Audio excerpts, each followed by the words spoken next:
Welcome. In front of me is an ALCATEL U3, and today I'll show you how to hard reset the device through settings. And to get started, you do want to navigate into the settings, obviously.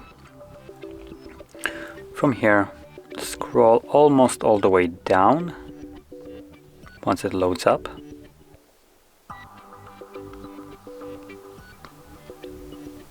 There we go. So scroll down to backup and reset. From here, choose factory data reset.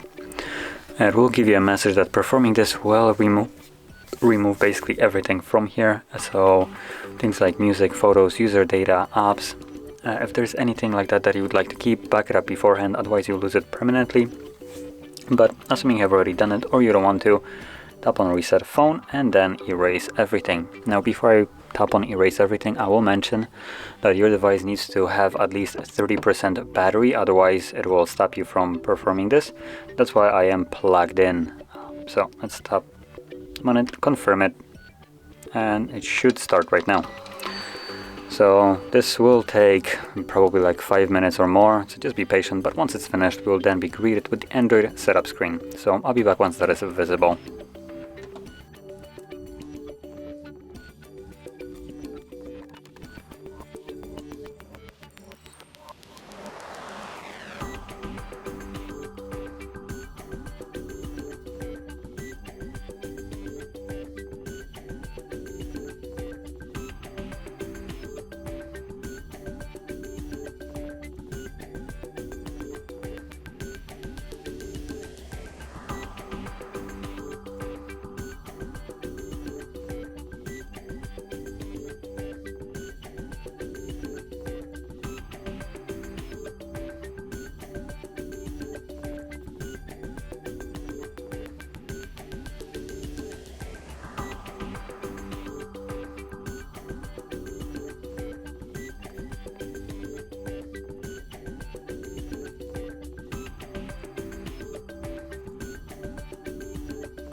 And as you can see, now the process is finished and you can set up your device however you like. If you found this very helpful, don't forget to hit like, subscribe, and thanks for watching.